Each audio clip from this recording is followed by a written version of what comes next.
किसी इंसान को जिंदा जला देना अपने आप में एक भयानक वारदात है। पुलिस के लिए कई सवाल, कई चुनौतियां लिए ये केस आपके मन में भी ये विचार जरूर पैदा करेगा कि क्या ऐसा भी हो सकता है।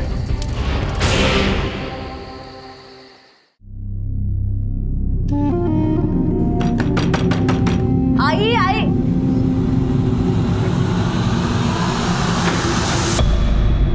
अम्मी, आपने इतना टाइम क्यों लगाया दरवाजा खोलने में? अंदर तो आ जाओ। अरे आपा ने इतना अच्छा बयान दिया कि मैं तुझे क्या बताऊं।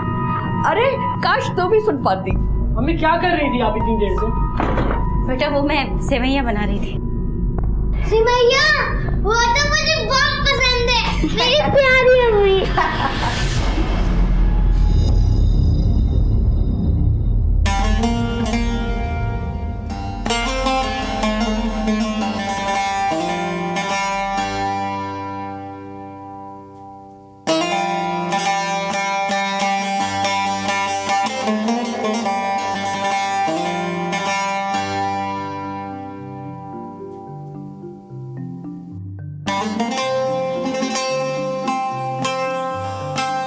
सर चलो शर्मा, मैं निकलता हूँ। एक्चुअली आज वाइफ का बर्थडे है। हर बार किसी न किसी केस के चक्कर में मिस कर देता हूँ। आज हाफ डे लिया है तो सोच रहा हूँ फैमिली को लंच के लिए बाहर लेके जाओ। अच्छा है सर, वरना पुलिस की नौकरी में तो बीवी बच्चों के लिए वक्त ही नहीं मिलता। I know. चलो सर एक्सक्यूज मी। हेलो, क्या, कहाँ पर? ठीक है, हम पहुँचते हैं। क्या हुआ? सर गाजियाबाद इंजीनियरिंग कॉलेज के पीछे वाले जंगल में किसी की जली हुई लाश मिली है। चलो, duty is duty. Right sir.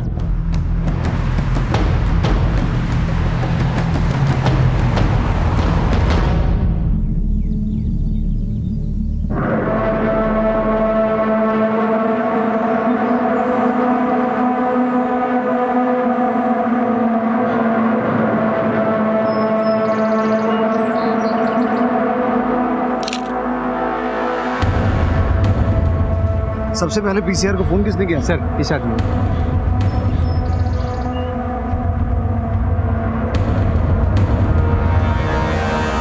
हाँ भाई। जी सर। इस लाश को तुमने कितने बजे देखा?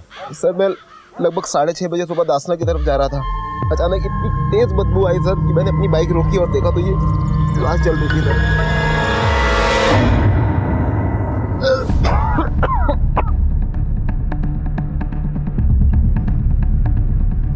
शर्मा सर, अपनी एक टीम तैनात करो। इस तरफ आने जाने वाले रास्ते में जहाँ जहाँ भी सीसीटीवी है उसकी फुटेज चेक करो। Okay sir. सर एक मिनट। सर ये देखिए, घास पूरी तरह जली हुई है। इसका मतलब इस आदमी ने मरने से पहले बहुत हाथ पैर मारे होंगे। सर ये देखिए, इसकी चप्पल मिली। एक चप्पल यहाँ है और एक चप्पल उसके पैर में, और रास्ते में ये निशान। इसका मतलब है इसने मरने से पहले काफी हाथ पैर मारे हैं। इसकी बॉडी को अपनी निगरानी में पोस्टमार्टम के लिए भिजवाओ। और अगर ये कल रात से घर नहीं गया तो इसके घर वालों ने किसी पुलिस स्टेशन में संपर्क तो किया होगा। गाजियाबाद और उसके आसपास के एरिया में जितने भी पुलिस स्टेशन है वहाँ पता करो किसी की कोई मिसिंग कंप्लेंट दर्ज हुई है। Right sir.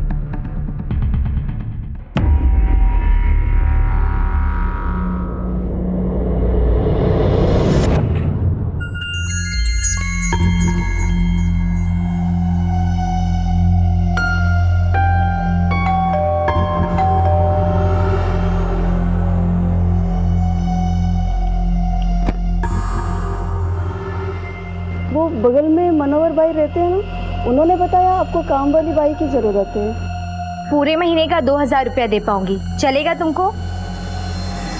चलेगा। आओ बताती हूँ क्या क्या करना है। आ जाओ, इधर किचन है।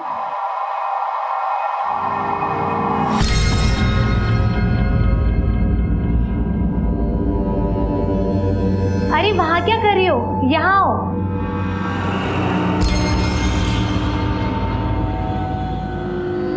ये देखो, ये सब गंदे बर्तन है, इन्हें धो दो। ये है साबुन, वहाँ पानी है। मैं आती हूँ।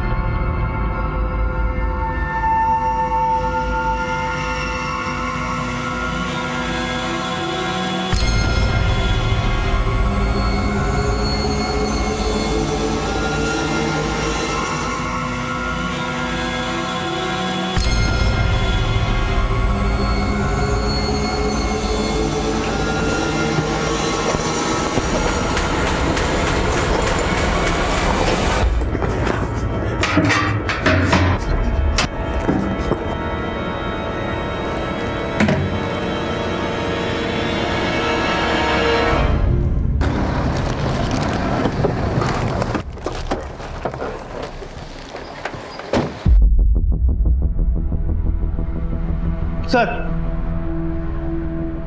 आपका अंदाजा सही निकला, उस आदमी को जिंदा जलाया गया। ये रही उसकी पोस्टमार्टम रिपोर्ट। सर लाश पूरी तरह जल चुकी थी, लेकिन फिर भी पोस्टमार्टम रिपोर्ट से पता चला है कि उस आदमी की उम्र 35 से 40 साल रही होगी और हाइट तकरीबन 5 फीट 9 इंच होगी। और कुछ हाथ लगा? हाँ सर हमें उसका ये जला हुआ वोटर ID कार्ड मिला है। इसके स्टार्टिंग के 8 नंबर तो रिकवर हो गए हैं, लेकिन बाद के 2 नंबर वो आइडेंटिफाई नहीं हो पाए हैं। सर इसका नाम भी जल चुका है, लेकिन इसके नाम का पहला लेटर M से शुरू होता है और सेकंड नेम के आखिरी 2 लेटर A और D है। इस वोटर ID से हमें उस आदमी की पहचान के बारे में कुछ इन्फॉर्मेशन मिल सकती है। वोटर रजिस्ट्रेशन ऑफिस से पता करो। Okay sir. शर्मा, इस आदमी को इतनी बेरहमी से जलाकर मारा गया है, मुझे तो ये मामला आपसी रंजिश का लगता है। खैर, अपनी सभी टीम्स को अलर्ट पर रखो। हमारी तफ्तीश में किसी तरह की कमी नहीं रहनी चाहिए। Okay sir.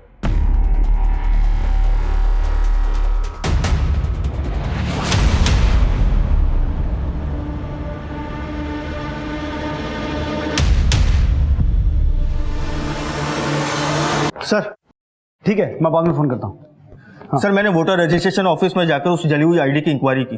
कुल मिला के 3 ऐसी IDs मिली हैं जो हमारे विक्टिम हो सकते हैं। पहला है मोहम्मद दिलशाद, दूसरा है मनोहर प्रसाद। सर मनोहर प्रसाद और मोहम्मद दिलशाद मोहटा के रहने वाले हैं, इनसे बात हो गई है सर। और तीसरा है मोहम्मद शमशाद। सर इसके घर का एड्रेस भी मिल गया। मोहम्मद शमशाद,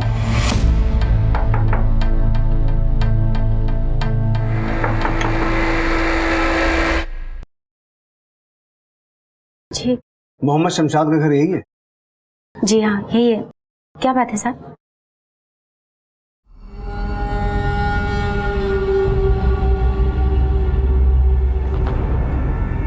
क्या बात है साहब? दरअसल आपसे कुछ ज़रूरी बात करनी है। बेहतर होगा आप बच्चों को अंदर भेज दें। जी बेटा, अंदर जाओ। आइए साहब। अम्मी,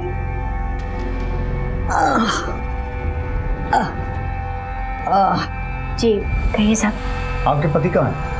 कुछ ज़रूरी काम से बाहर गए हैं 2-3 दिनों के लिए। कहाँ गए? जी दासना।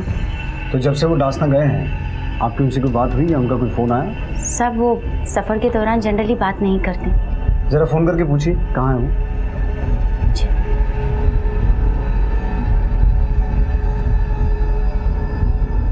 आपके द्वारा डायल किया गया नंबर अभी स्विच ऑफ है।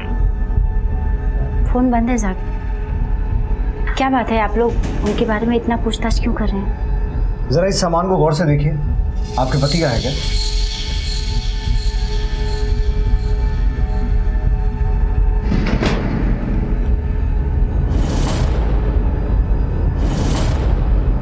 अबूजान, ये लो आपके चप्पल। जी उन्हीं का है। अबू आपकी घड़ी। शुक्रिया मेरी गुड़िया।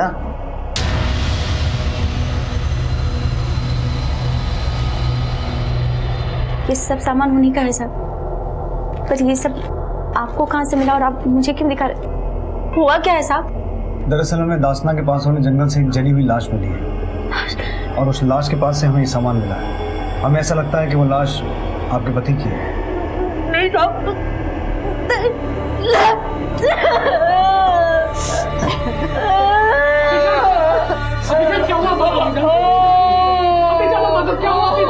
नहीं नहीं, ऐसा नहीं हो सकता। इंस्पेक्टर साहब, आपको जरूर धोखा हुआ है। शमशाद, मेरा बच्चा।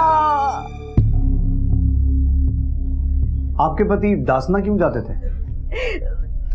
दरगाह के बाहर हमारी फूलों और चादर की दुकान है साहब, उसी का सामान लाने गए थे। तो जब कभी भी दासना जाते थे रुकते कहाँ थे, कुछ आइडिया है आपको? उनके एक दोस्त है मकसूद जी, प्रॉपर्टी डीलर है, छप्पर वाली मस्जिद के पास रहते हैं। उन्हीं के पास। मकसूद का नंबर है आपके पास? जी दीजिए। आपको क्या लगता है शमशाद की किसी से कोई दुश्मनी थी? आपको किसी पे शक है? इंस्पेक्टर साहब, दरगाह में फूल और चादर बेचने वाले की किससे दुश्मनी हो सकती है भला?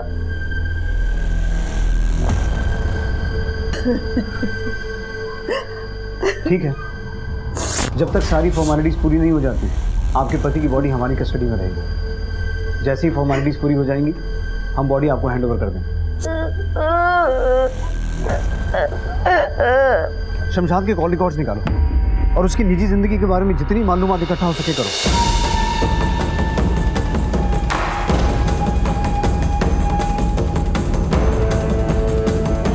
हेलो। पुलिस के सामने जिस तरह के हालात आए थे उससे ये साफ था कि कोई शमशाद से बहुत ज्यादा नफरत करता था। एक बीवी बच्चों वाले इंसान को इतनी दर्दनाक मौत देने के पीछे क्या कारण हो सकते हैं? पुलिस ने बहरहाल मामले की संजीदगी को देखते हुए गहराई से तफ्तीश शुरू कर दी।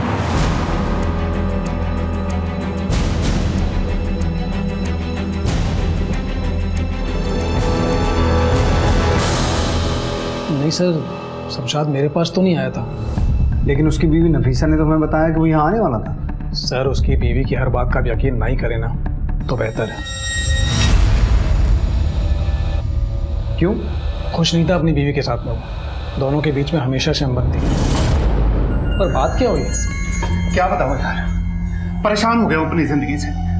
जी तो चाहता है कि या तो अपनी जान ले लूं या तो उसकी जान ले लूं। अरे शमशाद, तू आराम से बैठ पहले, बैठ। अब आराम से बता हुआ क्या? वही तेरी भाभी नफीसा ना खुद चैन से जीती है ना मुझे जीने देती है। तो तुम्हें क्या लगता है शमशाद के मर्डर में नफीसा का हाथ हो सकता है? अब सर ये मैं कैसे बोल सकता हूँ? शमशाद की किसी और से कोई दुश्मनी? नहीं सर, शमशाद तो बहुत ही सीधा आदमी था, किसी से कोई दुश्मनी नहीं थी।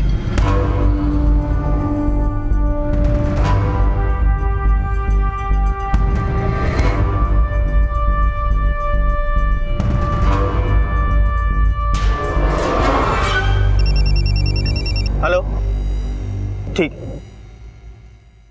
सर, शमशाद के कॉल रिकॉर्ड्स आ गए। उसकी फोन लोकेशन के हिसाब से वो गाजियाबाद इंजीनियरिंग कॉलेज के पीछे वाले जंगल में था जहां हमें उसकी लाश मिली थी। और उसका फोन भी स्विच ऑफ वहीं हुआ था आखिरी बार। सर, रात तकरीबन 10 बजे उसे दरगाह वाले एरिया से निकलते हुए देखा गया था और 10:30 बजे के आसपास नफीसा ने उसे कॉल किया था। बशर चाचा, आप? अस्सलाम वालेकुम। अस्सलाम वालेकुम। वालेकुम अस्सलाम। बैठ। कैसे आना हुआ? भाईजान का सुनने के बाद मुझे ऐसा लगा कि मुझे अब यहीं रहना चाहिए आप लोगों के साथ। वैसे भी आपके सिवा मेरा है ही कौन। अब आप लोगों की देखभाल करना मेरा फर्ज है। फैजल, अब यही बाकी रह गया था। लोग क्या बोलेंगे इसकी जरा भी परवाह नहीं तुझे। शमशाद तेरा यहाँ आना बिल्कुल पसंद नहीं करता था। शर्म नहीं आती तुझे?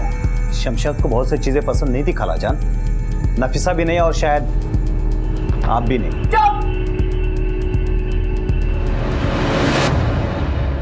सुनो, तुम्हें कल आने की जरूरत नहीं है, हम लोग कहीं बाहर जा रहे हैं।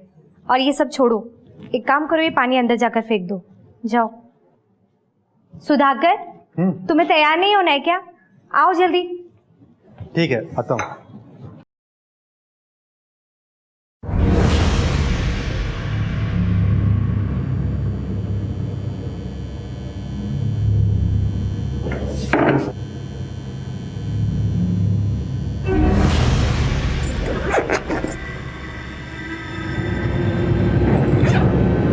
शमशाद की मौत से पहले उससे आखिरी बार फोन पे बात करने वाली तुम थी। नफीसा, क्या छुपा रही हो हमसे? क्योंकि उस दिन तो तुमने साफ मना कर दिया था कि तुमने शमशाद से कोई बात ही नहीं की। साहब, उस दिन आप लोगों को देखा तो कुछ याद नहीं आ रहा था साहब। जब वो घर नहीं लौटे तो मैंने उन्हें फ़ोन किया। फ़ोन पर उन्होंने बताया कि वो दसना जा रही। उसके बाद मेरी उनसे कोई बात नहीं। कहीं ऐसा तो नहीं कि उस फोन के जरिए तुमने शमशाद को कत्ल वाली जगह पे बुलाया हो और फिर उसे मरवा दिया? साहब, आप मुझ पर शक कर रहे हैं? तो तुम ही बताओ, हमें किस पे शक करना चाहिए? साहब, जब मेरी शमशाद के साथ शादी हुई थी तो सोचा था कि एक नई जिंदगी की शुरुआत हो रही है, लेकिन जिंदगी को जहन्नम बनते देर नहीं लगी। शमशाद अच्छे इंसान नहीं थे साहब, और उनका गुस्सा बहुत ही तेज था। गुस्सा और शमशाद भाई? नहीं सर, एकदम नरम मिजाज के आदमी थे शमशाद भाई। बात बात पर मुझ पे हाथ उठाते थे। सर आपको गलत फहमी हुई है, आप वो अम्मी को नहीं मारते थे, आखिर वो ऐसा करेंगे क्यों? हाँ अंकल, भाईजान सही कह रहे हैं। लोगों के लिए बहुत ही शरीफ, नेक और अच्छे इंसान थे, लेकिन मेरे लिए किसी हैवान से कम नहीं थे। क्या मतलब?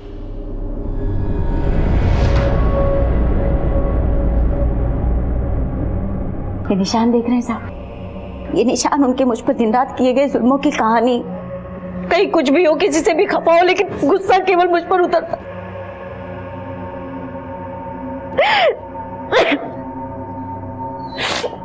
उनके जुल्म दिन रात बढ़ते जा रहे थे साहब, पर अब मैं अच्छे से जानती हूँ कि वो इस दुनिया में नहीं है। जो भी थे, जैसे भी थे तो मेरे शौहर ही ना। भैया, शमशाद की दुकान बंद क्यों है? तुम्हें पता नहीं? शमशाद का किसी ने मर्डर कर दिया है। क्या? जिंदा जला दिया बेचारे को। पति और पत्नी का रिश्ता बड़ा ही गहरा, बड़ा ही भरोसे वाला होता है, लेकिन नफीसा और शमशाद के रिश्ते में काफी बातें अजीब दिखाई दे रही थी। नफीसा शमशाद का एक अलग ही रूप पेश कर रही थी, जिसमें वो जालिम और बेरहम नजर आ रहा था, लेकिन दुनिया की नजर में वो बहुत ही सीधा साधा और शांत स्वभाव का इंसान था। पुलिस के लिए कश्मकश बढ़ती जा रही थी। हेलो सर, एक बंदा पिछले कुछ दिनों से नफीसा के घर में रह रहा है और नफीसा ने हाल ही में एक अनजान बंदे से पैसे लिए हैं। इन दोनों को उठा के लाओ। साहब, इस तरह से आप मुझे लेकर क्यों आए? कि क्या किया है मैंने? सब बताएंगे तुझे। तू कौन है और तूने क्या किया है। शमशाद का चचेरा भाई है ना तू। शमशाद के जीते जी तो नहीं, लेकिन उसके मरने के बाद तेरा उसके घर में आना जाना बहुत हो रहा है। और अब तो हमने सुना है कि तूने वहीं अपना डेरा बसा लिया है। क्या चल रहा है तेरा नफीसा के साथ? और ये बता कि शमशाद को क्यों मारा? साहब, मेरी बात का यकीन कीजिए, मैंने नहीं मारा। पूरे शहर में सिर्फ तुझे ही शमशाद की जली हुई लाश मिलती है। तेरा ही ताल्लुक नफीसा से निकलता है और तू ही उसे पैसे भी देता है। सर, मैंने आपको कहा था कि मैं रोज काम के सिलसिले से वहां से गुजरता हूँ। कि महज एक इत्तेफाक है और कुछ भी नहीं है सर। मुझे तो ये भी नहीं पता था कि वो शमशाद भाई की लाश है। चल मान लेते हैं, लेकिन नफीसा के साथ जो तेरा ताल्लुकात है वो तो कोई इत्तेफाक नहीं है ना। मैं उसके बारे में गलत सोच भी नहीं सकता। हम बताते हैं क्या सोच है तेरी। तूने ये सोचा कि शमशाद को रास्ते से हटा दूंगा तो शमशाद का घर उसकी बीवी का हो जाएगा, और उसके बाद उसका घर और बीवी दोनों तेरे। क्यों? सर, नफीसा को तो मैं अच्छे से जानता भी नहीं हूँ। वो बस मेरी माँ के लिए कपड़े सीती है। मैं वो कपड़े उसको देता हूँ और सिलने के बाद उससे वापस लेकर आ जाता हूँ बस। सर, पैसे भी उसको मैंने उसकी मजदूरी के ही दिए थे। साहब, एक छोटे से मकान के लिए मैं ऐसा क्यों करूंगा? किसी का कत्ल क्यों करूंगा मैं? वैसे भी साहब, शमशाद से ज्यादा प्रॉपर्टी मेरे पास है। चाहे तो आप वेरीफाई करवा सकते हैं। बेटा, वेरिफिकेशन तो अब तेरी हर बात का होगा और अच्छे से होगा। सर, असगर पे बहुत प्रेशर डाला, लेकिन कुछ भी बोलने को तैयार नहीं है। बशर भी अपनी कहानी पे अड़ा हुआ है।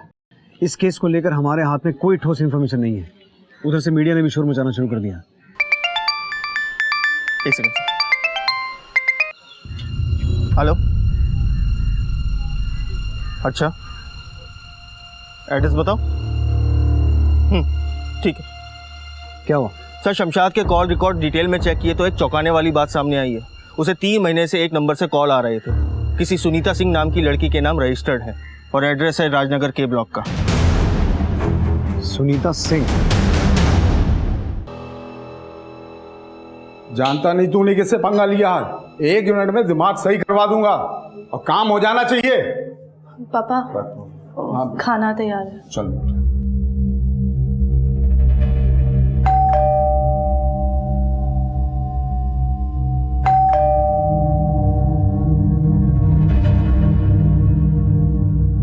सुनीता का घर यही है? जी, मैं ही हूँ सुनीता। हमें मोहम्मद शमशाद के बारे में आपसे कुछ पूछताछ करनी है। कौन है बेटी? कोई नहीं। देखिए, मैं आप लोगों से रिक्वेस्ट करती हूँ, अभी के लिए आप लोग यहाँ से चले जाइए। अगर मेरे पापा को पता चल गया ना कि आप लोग शमशाद के बारे में मुझसे सवाल कर रहे हैं तो वो मुझे जान से ही मार डालेंगे। प्लीज प्लीज मेरी बात मानिए। कोई बोल क्यों नहीं रहा? कोई नहीं पापा, वो बस कोई एड्रेस पूछ रहा है। रिक्वेस्ट करती हूँ। ठीक है, हम तुम्हारा बाहर वेट कर रहे हैं। तुम्हें हमारे साथ पुलिस स्टेशन चलना होगा। हाँ ठीक है, आप आगे चलिए, मैं पीछे से आती हूँ। कौन था बेटी? कोई नहीं पापा, वो बस एड्रेस बता दिया।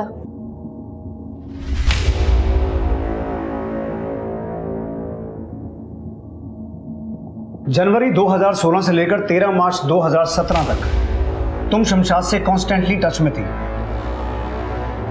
हमारी दोस्ती थी सर। दोस्ती? शमशाद की उम्र 43 की थी और तुम्हारी 21 की है। इतनी दोस्ती कैसे होगी तुम दोनों के बीच? तुम्हारे कॉल रिकॉर्ड्स के हिसाब से सुबह शाम बिना नागा कई कॉल्स होते थे तुम्हारे बीच, मैसेजेस होते थे, और कई कॉल्स के ड्यूरेशन तो आधे घंटे से ऊपर के हैं, वो भी दिन में 2-3 बार। फासला सिर्फ उम्र में बड़ा था, फोन में तो नजदीकियां बड़ी थी। ये सारे सवाल आप मुझसे क्यों पूछ रहे हो सर? वो इसलिए क्योंकि हमें शमशाद की डेड बॉडी मिली है। किसी ने उसे जिंदा जलाकर मार डाला है, और जब हम उसका केस इन्वेस्टिगेट कर रहे थे तो उसके कॉल रिकॉर्ड्स में से हमें तुम्हारा नंबर मिला है। क्या लगता है कौन मार सकता है उसे? मुझे क्या पता सर, मैं तो खुद हैरान हूँ, मुझे कुछ नहीं पता सच में।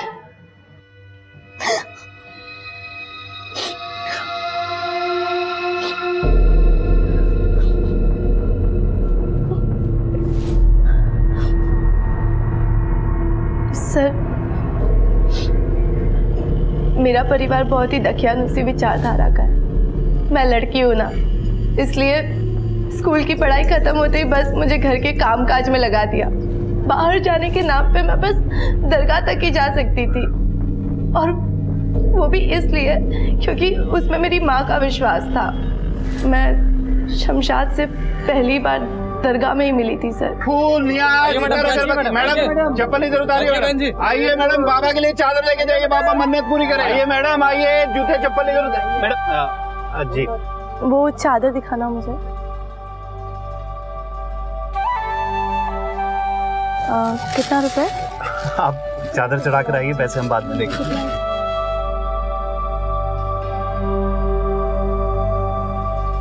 वहीं से हमारी दोस्ती शुरू हो गई।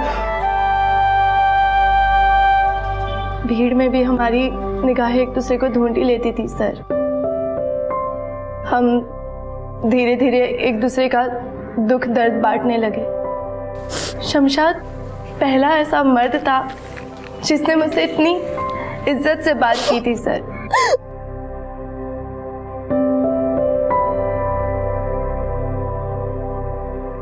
उम्मीद का धागा बांधते वक्त आंखों में आंसू क्यों?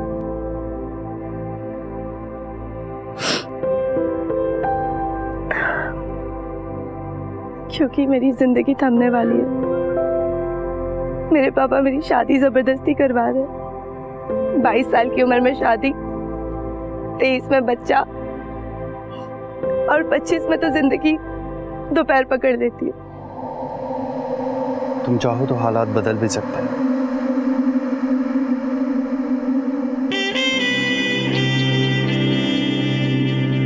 हम फोन पर बातें करने लग गए, और धीरे धीरे हमें नजदीकियां बढ़ने लग गई। तुम जानती थी कि वो शादीशुदा है और उसके बच्चे हैं? जी, पर उन्होंने मुझसे वादा किया था कि वो अपनी बीवी को छोड़कर मुझसे शादी कर लेंगे। तुम्हें कभी डर नहीं लगा कि अगर तुम्हारे परिवार को ये बात पता चल गई तो क्या होगा? लगता था सर, लेकिन मैं अपनी मोहब्बत में बहुत आगे निकल चुकी थी। शमशाद से आखिरी बार कब मिली थी? 13 मार्च को हम मिलने वाले थे। उनका मुझे सुबह फ़ोन आया था और उन्होंने कहा था कि वो मुझे रात को फ़ोन करेंगे, लेकिन वो रात कभी आई ही नहीं सर। मैंने बहुत बार उनको फ़ोन किया पर उनका नंबर बंद मिल रहा था, और जब मैं दरगाह गई तो भैया शमशाद की दुकान बंद क्यों है? तुम्हें पता नहीं, कल रात शमशाद का किसी ने मर्डर कर दिया है। क्या? जिंदा जला दिया बेचारे को। मैं अभी तक ये नहीं समझ पाई कि कोई उनको क्यों मारेगा सर, और किस लिए। क्या तुम्हारे घर में किसी को ये बात पता थी कि तुम्हारा शमशाद से अफेयर था? मेरे पापा को पता था। तो क्या लगता है तुम्हारे पापा शमशाद को कोई नुकसान पहुंचा सकते हैं? नहीं सर, मेरे पापा ऐसा कुछ नहीं कर सकते। ठीक है, तुम जा सकती हो।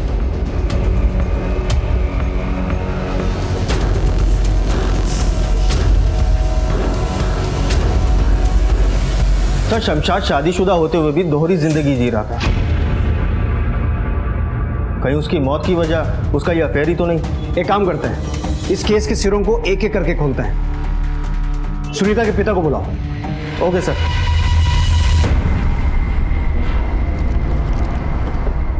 हमारी बात तो छोड़िए, आप बताइए कौन माँ बाप चाहेगा अपनी बेटी की बदनामी?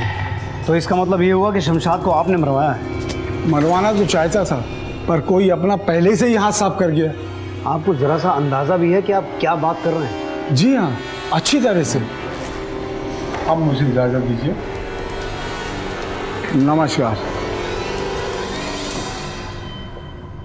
सर तेवर तो बड़े तीखे दिखा कर गए। शर्मा, कुछ लोग झूठ भी बड़े भरोसे से बोलते हैं। बाप बेटी दोनों के मोबाइल पर नजर रखो। Okay sir. तुम शमशाद के अफेयर के बारे में जानती थी? जी बिल्कुल जानती थी साहब। वैसे भी 17 साल गुजारे हैं उस इंसान के साथ। उनकी हर नब्ज से वाकिफ थी और अपनी आंखों से भी देखा था। लेकिन जब पूछा तो मानो कयामत आ गई। उन्हें प्यार हो गया था उस लड़की से साहब। पागल हो गए थे उसके पीछे। और तुमने हालात से समझौता कर लिया? तो क्या करती साहब, मेरे दो बच्चे, मैं पहले माँ। लेकिन शमशाद ने तुम्हें धोखा दिया था, तुम्हारा दिल टूटा था, तो जाहिर सी बात है तुम्हें गुस्सा तो आया होगा। दिल तो पहली बार तब टूटा था जब उन्होंने मुझ पर हाथ उठाया था। लेकिन नफीसा, अगर बात इतनी सीरियस थी तो तुमने शमशाद के खिलाफ कंप्लेंट क्यों नहीं की? उसे छोड़ा क्यों नहीं? कैसे छोड़ देती साहब? लोगों को पता चलता तो क्या कहते? मेरी बच्ची बड़ी हो रही थी। अगर सबको ये सब पता चलता तो उससे शादी करने के लिए कौन तैयार होता? इसीलिए ऐसी जिंदगी जी रही थी।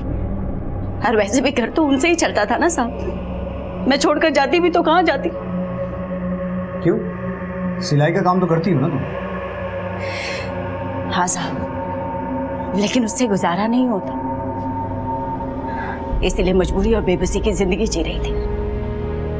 ठीक है, लेकिन जब तक इस केस की तहकीकात पूरी नहीं हो जाती शहर छोड़ के मत जाना। आप मुझ पर शक कर रहे हैं साहब? शमशाद मारपीट करने वाले, हाथापाई करने वाले इंसान थे। मैंने सब्र कर लिया, हो सकता है किसी और के सब्र का बांध टूट गया। हमें यह बताकर कि वो शमशाद के अफेयर के बारे में जानती थी और उस पर पहले से ही मारपीट और हिंसा का इल्जाम लगाकर नफीसा खुद हमारी नजरों में इस केस की सबसे बड़ी सस्पेक्ट बन गई है। उसके पास बहुत बड़ा मोटिव है शमशाद को मारने का। सर नफीसा ने जो हमें हर बार बयान दिया था उससे शमशाद की एक अलग ही तस्वीर सामने आ रही है। शमशाद अच्छे इंसान नहीं थे साहब। और उधर मकसूद, सुनीता और शमशाद को जानने वाले लोगों ने जो हमें बयान दिया था वो नफीसा के बयान के बिल्कुल उलट है। एकदम नरम मिजाज के आदमी थे शमशाद भाई। अब्बू अम्मी को नहीं मारते थे। अभी तक ये नहीं समझ पाए कि कोई उनको क्यों मारेगा सर। तो ऐसा तो नहीं कि नफीसा हमारे सामने सिंपैथी गेन करके हमारी आंखों में धूल झोंक रही हो? शमशाद एक दोहरी जिंदगी जी रहा था। हमें देखना यह है कि उसकी जिंदगी का कौन सा पलड़ा उसकी जिंदगी पे भारी पड़ गया। लेकिन सर 13 मार्च को नफीसा घर पर ही थी जिस दिन शमशाद का मर्डर हुआ, और ये बात हम वेरीफाई भी कर चुके हैं। वो ये भी सकता है कि वो जानबूझ के घर पे रुक गई हो, अपने पड़ोसियों को अपना गवाह बनाया हो और उसने ये काम किसी और से करवाया हो।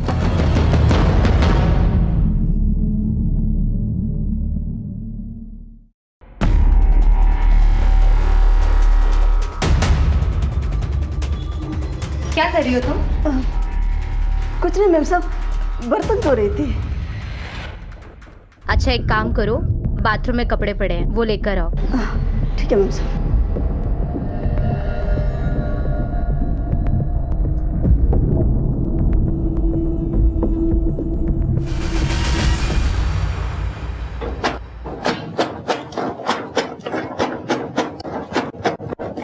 क्या है ये सब? किसका ये पैसा? ये पैसा कहाँ से आया? तेरा है ये पैसा? तेरा है ये पैसा?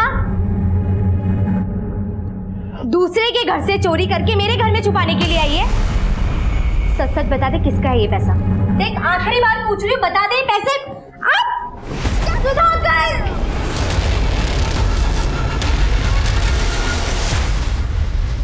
सर, आजकल सुनीता के इस नए नंबर से फ़ोन कॉल आ रहे हैं, लेकिन ताज्जुब की बात यह है कि बात करने के बाद स्विच ऑफ बता रहा है मोबाइल।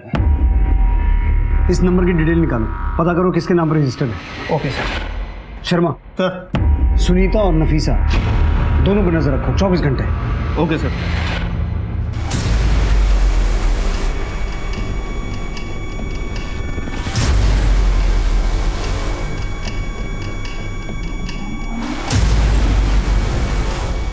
फैजल, तुम्हें गन कहाँ से मिली?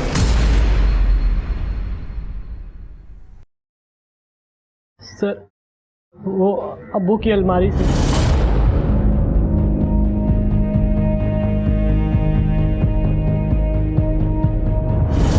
सर मुझे अब्बू जान की बहुत याद आ रही थी। हम उनकी अलमारी से उनकी तस्वीर लेने गए थे अपने पास रखने के लिए, और वहाँ से हमें ये गन मिली। साहब, जैसे ही मुझे पता चला मैं इसे लेकर यहाँ आ गई। अच्छा किया आपने। खैर आप लोग जाइए, हम देखते हैं। साहब, अभी तक आपको ना तो कोई कातिल मिला है, ना ही कोई सुराग। शमशाद तो मुझे जीते जी भी जीने नहीं दे रहे थे, और अब मरने के बाद भी जीने नहीं दे रहे। नफीसा, ये किसी का रचा हुआ चक्रव्यूह है, और देर सवेर हम इस चक्रव्यूह को तोड़ ही लेंगे, और बहुत जल्द शमशाद के कातिल हमारे सामने होंगे।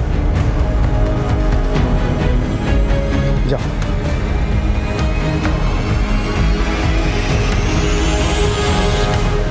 शर्मा, समझ में नहीं आ रहा है, एक सीधा साधा आदमी जो दरगाह पे फूल बेचता था, वो इस गन के साथ क्या कर रहा था? इस शमशाद की जिंदगी के जितने पन्ने पलटते जा रहे हैं, उतने ही पहलू सामने आ रहे हैं।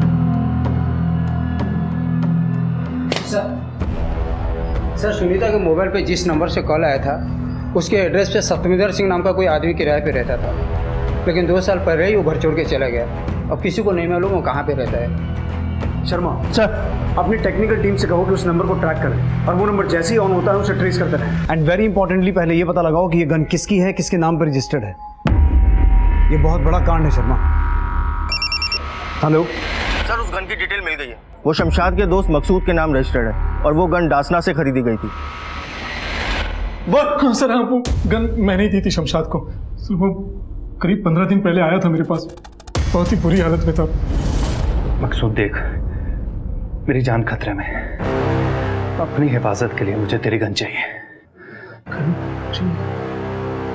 प्लीज यार, मेरा ये काम कर दे। उसकी हालत देख के लग रहा था सर वो सच बोल रहा था, और इसीलिए तूने अपनी गन उठाकर उसे दे दी। और जब हमने पहले पूछा था तब क्यों नहीं बताया? पहले बताता तो मैं फंस जाता। मैं वकील से सलाह कर रहा था सर। वकील से तो अब तेरा वास्ता पड़ता ही रहेगा। ले चलो इसे। सर मैंने ही इसे काम पर रखा था। देखिए, न जाने कहां से इतना पैसा लेकर आई है, और जब पूछा तो मुझ पर ही हमला कर भागने लगी, इसलिए हम इसे यहाँ ले आए। कहाँ से आए इतने सारे पैसे? बोल। साहब, मैं चोर नहीं हूँ, मैं यहीं बस्ती में रहती हूँ, घर के काम काज करती हूँ। मेरा पति का दिमाग की हालत ठीक नहीं है साहब, वो सारा दिन दरगाह में बैठा रहता है। दरगाह? कौन सी दरगाह? बड़ी दरगाह। बड़ी दरगाह? लेकिन साहब, कुछ दिनों से मेरा पति घर नहीं आया। तो तेरा पति इतने दिन से घर नहीं आया तो तूने शिकायत क्यों नहीं लिखवाई? साहब, वो हमेशा ऐसा ही करता है साहब। तो फिर ये पैसे का क्या चक्कर है? साहब, ये पैसे मेरे घर के सामने किसी ने छोड़ के गए थे, और मैंने रख लिया। मैं झोपड़ी में रहती हूँ, न दरवाजा ठीक है और बचने का कोई सामान, इसीलिए मैंने साहब और बेन साहब के घर पे छुपाई थी ये पैसे। कोई तेरे घर के बाहर पैसे रख कर गया और तुझे पता तक नहीं है? कांस्टेबल, इसे लेके जाओ। साहब, मैंने कुछ नहीं किया। सर, शमशाद दरगाह वाले एरिया से गायब हुआ था, और उसी एरिया से रत्ना नाम की एक औरत का पति भी गायब हुआ। सर, क्या इन दोनों के बीच में कोई कनेक्शन हो सकता है? हो भी सकता है। रत्ना के पति के बारे में और इन्फॉर्मेशन निकालो, हो सकता है उसका भी इस केस से कोई ताल्लुक हो। Okay sir. शर्मा, हमारे पास इस केस के 5 प्राइम सस्पेक्ट हैं। नफीसा, बशर, असगर, सुनीता और सुनीता के पिता जगन्नाथ सिंह। नफीसा घरेलू हिंसा की शिकार थी, और उसको अपने पति के अफेयर के बारे में भी पता था। हो सकता है उसने बशर की हेल्प ली हो, और हो ये भी सकता है कि नफीसा और बशर का अफेयर चल रहा हो। इस हिसाब से बशर के बाद शमशाद को मारने का मोटिव तो बनता है। इसके बाद है असगर। असगर का कहना है कि उसका नफीसा में कोई इंटरेस्ट नहीं है, लेकिन हमें लाश की इंफॉर्मेशन देके वो हमें गुमराह कर सकता है। इस हिसाब से उस पर भी शक तो बनता है। सुनीता, हो सकता है सुनीता के पहले पहले प्यार की मिठास कम पड़ गई हो, लेकिन शमशाद उसे छोड़ना न चाहता हो और इसी वजह से सुनीता ने ये कांड किया हो। या फिर सुनीता के पिता जगन्नाथ सिंह को अपनी इज्जत बहुत प्यारी थी और हो सकता है ये मामला ऑनर किलिंग का हो। सर, शमशाद ने मकसूद से कहा था कि उसकी जान को खतरा है। आखिर ये खतरा किससे हो सकता है? और सर, उसे पीटा किसने होगा? वो जो कोई भी है शर्मा, इन सभी प्राइम सस्पेक्ट्स में से कोई एक है और जब तक हमारी इन्वेस्टिगेशन एक्टिव है वो सामने नहीं आएगा। एक काम करते हैं, अपनी इन्वेस्टिगेशन को गुप्त तरीके से जारी रखते हैं। दुनिया के सामने यही दिखावा करते हैं कि हमने इस केस को क्लोज मान लिया है, लेकिन खामोशी से सभी प्राइम सस्पेक्ट्स पर नजर रखेंगे। देखते हैं सबसे पहले कौन हरकत में आता है। Right sir.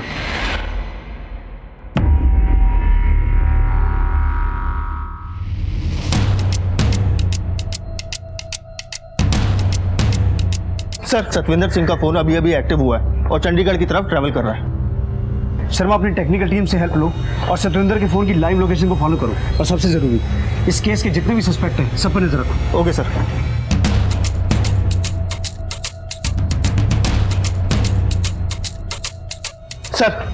Sir, Satvinder Singh का फोन ट्रैवल करके चंडीगढ़ से वापस गाजियाबाद की तरफ आ रहा है और सर्च नंबर पे उसने फोन भी किया था। ओह, तो ये औरत अभी तक हमारे साथ गेम खेल रही थी। पीछा करो इसका और सतविंदर के फोन को लगातार फॉलो करते रहो। Okay sir.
नफीसा से मेरी शादी अम्मी अब्बू की पसंद से हुई थी।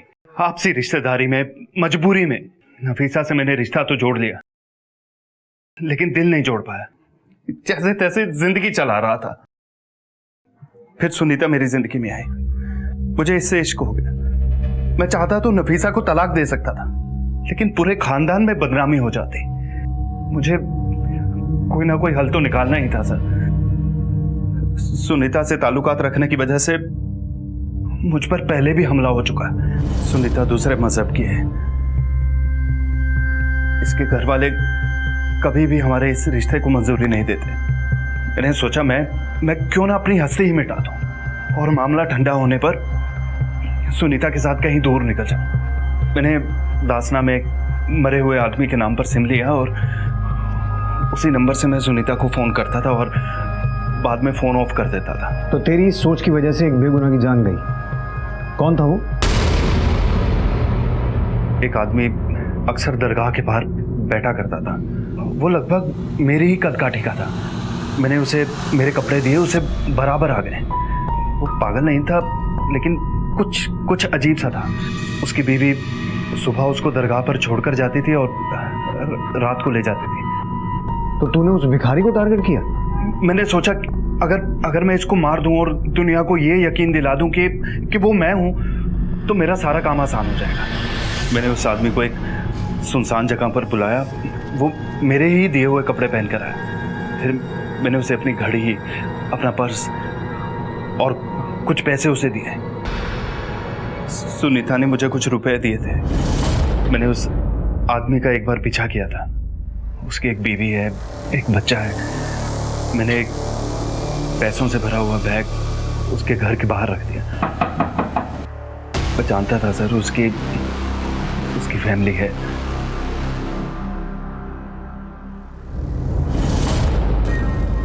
और तुम्हें इसने कैसे कन्विंस किया अपने प्लान में शामिल होने के लिए? सर, अगर भागकर शादी करती तो न जाने क्या हो जाता।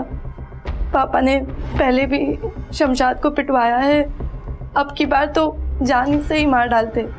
इसलिए अकेले भागूंगी तो हल्ला नहीं होगा सोचकर मैंने शमशाद का साथ दे दिया।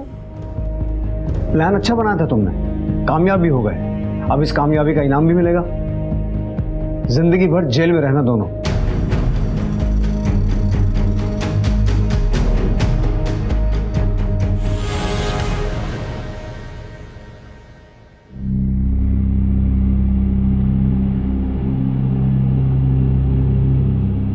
हर रिश्ते की बुनियाद भरोसा होता है। रिश्ते बनाने से ज्यादा रिश्तों में भरोसा पैदा करने में कठिनाई होती है, और अक्सर जब भरोसा टूटता है तो रिश्तों की मजबूत से मजबूत इमारत को भी धराशायी होने में वक्त नहीं लगता। अल्लाह के वास्ते मेरे बच्चों को हाथ मत लगाना। मरने का नाटक तो पहले ही कर लिया था, आज वाकई में मर गए हमारे लिए।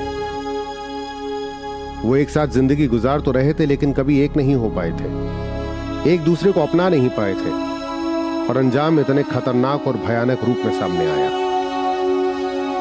अपने आप को दुनिया की नजर में बेहतर बनाए रखने के लिए शमशाद ने किसी बेगुनाह की जान ले ली। याद रखिए, जो उन पे कितना भी पर्दा डालने की कोशिश करें, एक ना एक दिन वो बेनकाब होकर ही रहता है।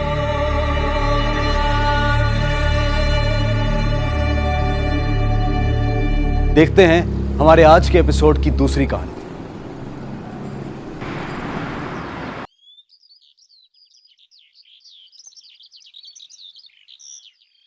हम दूसरों को कभी पूरी तरह नहीं समझ सकते, लेकिन हम अपनी हकीकत से वाकिफ हो जरूरी ये भी नहीं होता। जो जरूरी होता है अक्सर उसका ख्याल बाद में आता है, इतना बाद में कि तब तक सब कुछ बिखर चुका होता है।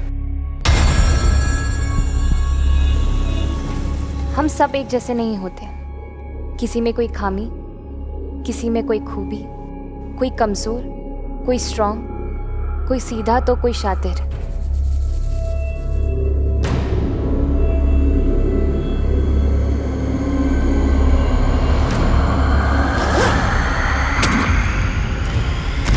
आयुष! आयुष!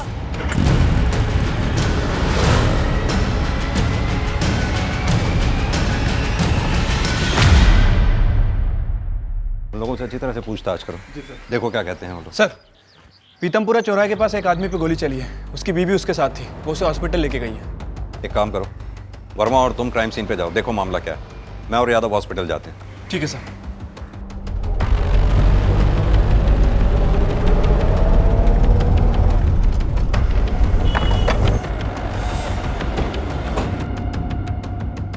सर ये देखिए, और सर वो उसी स्कूटी से आए थे।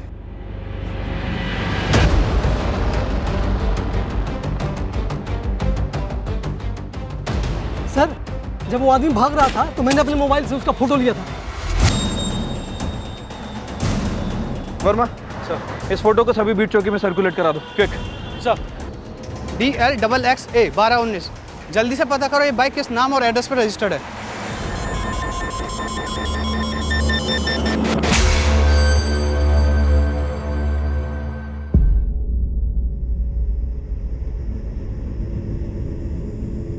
ईशा, ईशा बेटा, आयुष कहाँ है और कैसा है वो?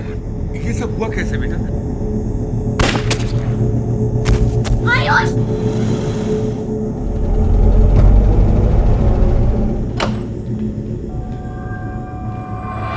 ये वो आदमी जिसने आपके पति पे गोली चलाई थी, क्या आप लोग जानते हैं? सर ये पता नहीं कौन है, लेकिन अब हमें ऐसा लग रहा है शायद 1 महीने पहले भी किसी ने मेरे बेटे को मारने की कोशिश की थी। क्या हुआ था तब? 1 महीने पहले मैं और आयुष घर के बाहर टहल रहे थे।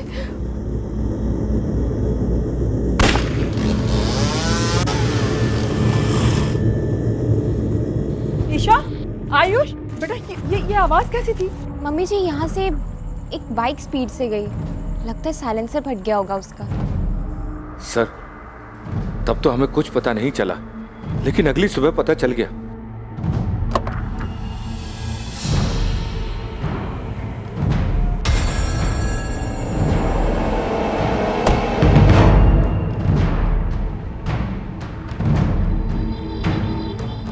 एक महीना पहले जब आयुष पे गोली चलाई गई थी तो आप लोगों ने पुलिस में कंप्लेंट की थी?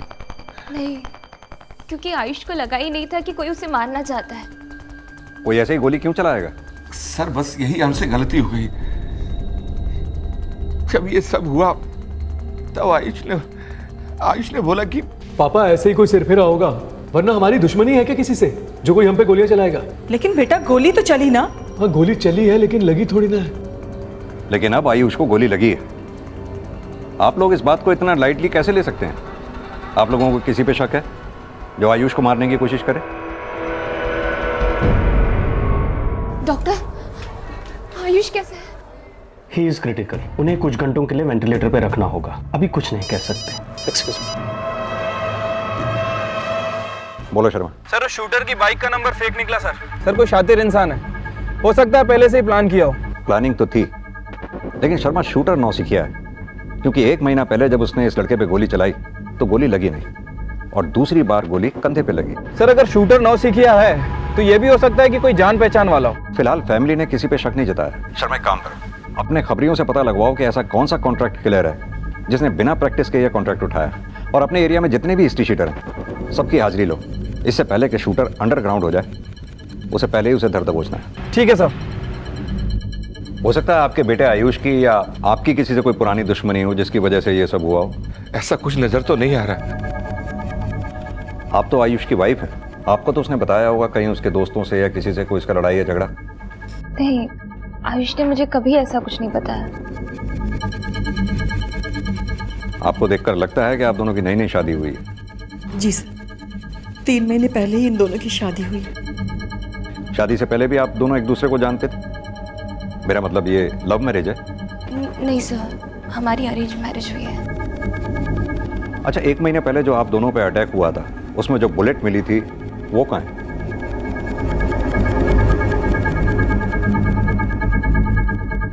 अंकल जी, आयुष कैसा है अब? अभी बेहोश है बेटा। आप कौन? सर ये अंजलि है, हमारे पेट्रोल पंप पे मैनेजर है। सर शार्प शूटर हो या नौसिखिया है तो हेलमेट में टाइम तो लगेगा। टाइम ले, लेकिन मेरा टाइम खराब मत करना। पेट्रोल पंप के मालिक पे गोली चली है, आयुष मलिक नाम है। जल्दी पता कर कि किसने चलाई है और किसके कहने पे चलाई है। सर बुलेट करीब 3 इंच अंदर थी, जो शोल्डर के बोन में धसी हुई थी। यादव, ये बुलेट को बैलिस्टिक जांच के लिए भिजवाओ। Okay sir. समधी जी, अभी दामाद जी की तबीयत कैसी है?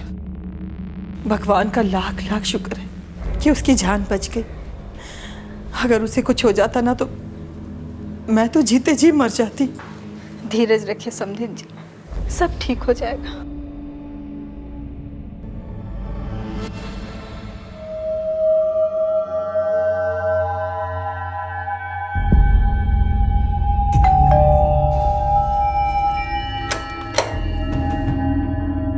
कहाँ रह गए थे?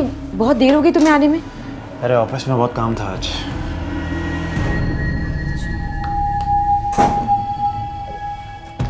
अच्छा, तुम्हें याद है ना कि हमें ये घर छोड़ना है? हाँ पता है, पर तुमने किसी से बात की है?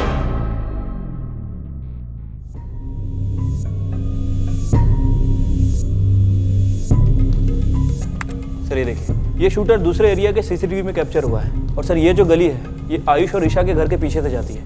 ये वहीं से उन्हें फॉलो कर रहा था। आयुष पे पहला अटैक भी उसके घर के बाहर ही हुआ था। यानी कि ये इनके बारे में पूरी जानकारी रख रहा होगा। ऐसा कौन हो सकता है शर्मा जो आयुष को पिछले 1 महीने से मारने की कोशिश कर रहा है?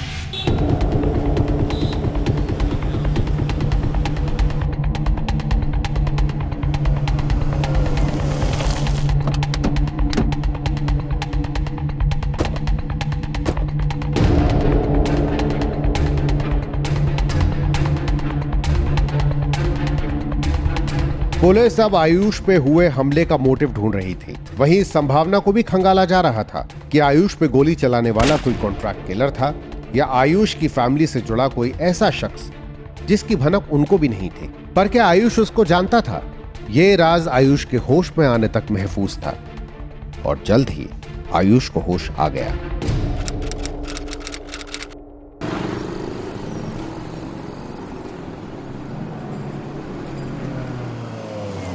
ये वो आदमी है जिसने आप पे गोली चलाई थी। कौन हो सकता है ये आदमी? पता नहीं सर, मैं नहीं जानता। ये आदमी पिछले 1 महीने से आपको मारने की कोशिश कर रहा है। किसी पे शक है आपको? मुझे किसी पे शक नहीं है सर, लेकिन जब पहली बार गोली चली तब से लेके आज तक ऐसा लगता है जैसे कोई बार बार मेरा पीछा कर रहा हो। ऐसा कितनी बार हुआ है? कई बार हुआ है। लेकिन आपके पेरेंट्स ने इस बारे में हमें कुछ नहीं बताया। हाँ, वो मैंने मम्मी पापा को बताया नहीं था। मैंने कहा बिना बात के टेंशन लेंगे, इसलिए। अगर आपको किसी पे शक था तो हमारे पास आ सकते थे आप। आना तो चाहता था, लेकिन फिर ये हो गया। ठीक।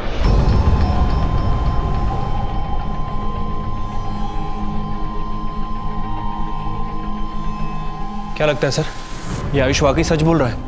क्योंकि कोई आदमी पिछले 1 महीने से इसके ऊपर नजर रखा हुआ था। इसने इसकी कंप्लेंट तो नहीं की और अभी कह रहा है कि मैं पुलिस में कंप्लेंट करने ही वाला था। लेकिन आयुष झूठ क्यों बोलेगा? शर्मा, ईशा और आयुष की शादी 3 महीना पहले हुई थी और दोनों हमलों के वक्त उसकी बीवी ईशा उसके साथ थी। अब पता ये करना है कि जब जब आयुष को ये लगा कि उसका कोई पीछा कर रहा है, क्या उस वक्त भी उसकी वाइफ ईशा उसके साथ थी? आओ वर्मा, तुम यहीं रुको सर।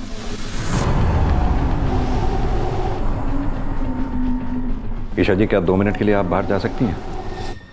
हमें आयुष से कुछ अकेले में बात करनी है।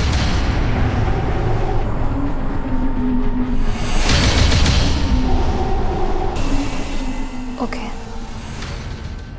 Thank you. आयुष जी, जब पहली बार आप पे गोली चलाई गई थी तब भी आपकी वाइफ आपके साथ थी और इस बार भी जब आपके ऊपर जानलेवा हमला हुआ आपकी वाइफ आपके साथ थी। हम ये जानना चाहते हैं कि जब जब भी आपको ऐसा लगा कि आपका कोई पीछा कर रहा है, उस वक्त आप अकेले थे या उस वक्त भी आपकी वाइफ ईशा आपके साथ रहती थी?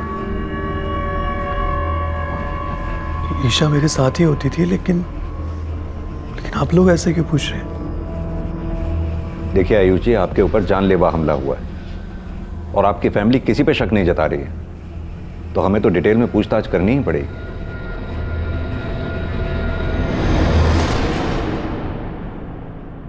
सर, क्या लगता है आपको, आयुष पे जितने भी हमले हुए उसका कनेक्शन उसकी बीवी से हो सकता है क्या?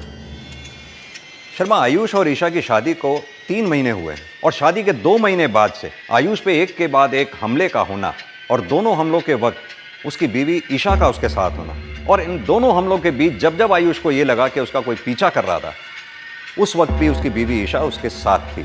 हो सकता है ये ईशा आयुष को अपने साथ ले जाकर शूटर को सिग्नल दे देती है।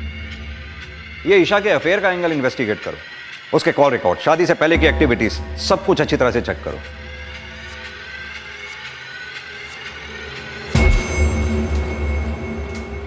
आयुष,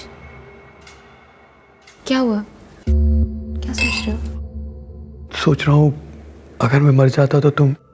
ऐसी बातें मत करो। ईशा, सिर्फ 3 ही महीने हुए हमारी शादी को और ऐसा लग रहा है जैसे कोई जानबूझ के हमें अलग करने की कोशिश कर रहा हो। ये तो मुझे भी समझ में नहीं आ रहा है, लेकिन तुम्हें किसी पे शक नहीं? क्या पता कोई ऐसा हो जिसके इंटेंशंस तुम समझ नहीं पा रहे हो। तुम सही कह रही हो ईशा, शायद मैं उसकी इंटेंशन समझ नहीं पा रहा हूँ।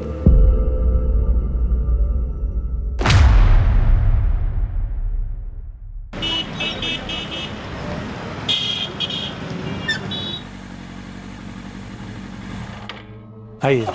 आइए सर। इसी बिल्डिंग में वो फ्लैट है। अच्छा, बहुत ही प्राइम लोकेशन है मैम, बाहर निकलते ही वॉकेबल डिस्टेंस में मेट्रो है। आइए प्लीज, देखिए ये फ्लैट है सर। यहाँ पर 24 घंटे बिजली और पानी की पूरी व्यवस्था है। आपको किसी चीज की कोई तकलीफ नहीं होगी। अच्छा।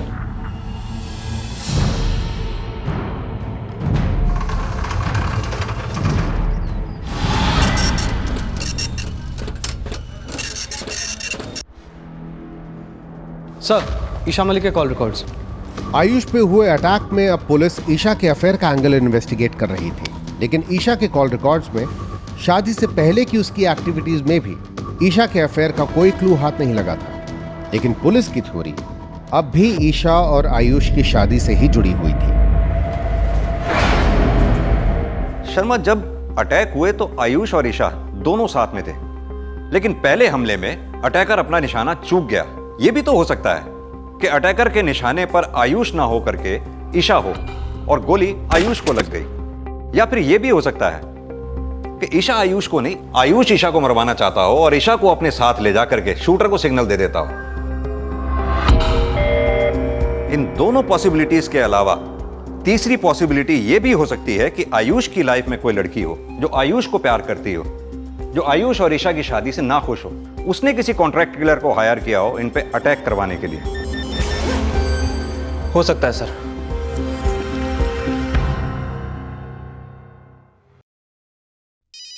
संभाल के बैठना। हेलो, हाँ पापा, हम आयुष को घर ले आए। शादी को सिर्फ 3 महीने हुए, पता नहीं मेरे बच्चे को किसकी नजर लग गई। अरे ये नजर वजर कुछ नहीं होती, तुम भी बस। पर हमले तो हो ही रहे ना पापा। मैंने आपको पहले ही कहा था कि मुझे इतनी जल्दी शादी नहीं करनी। लेकिन तू कहना क्या चाहता है? जो मैं कहना चाहता हूं आप समझोगे नहीं।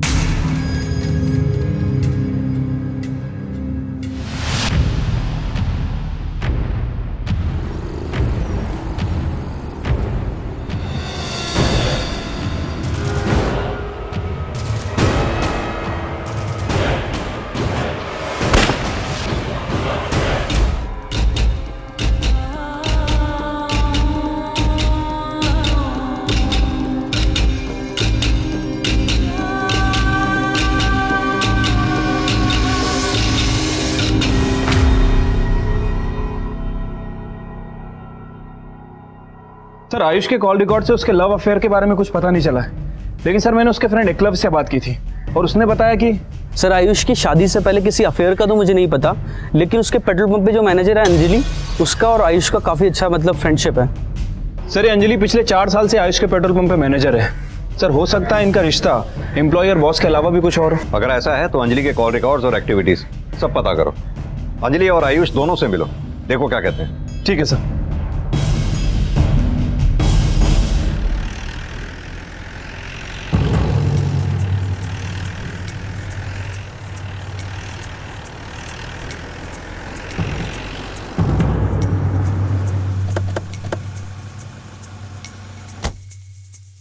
सर, आप कुछ भी सोच रहे हैं। आयुष मेरे अच्छे बॉस ही नहीं बल्कि मैं उन्हें बहुत अच्छा अपना दोस्त भी मानती हूँ। माना कि अंजलि आपकी एम्प्लॉय थी, वो आपको दोस्त समझती थी या दोस्त से कुछ ज्यादा?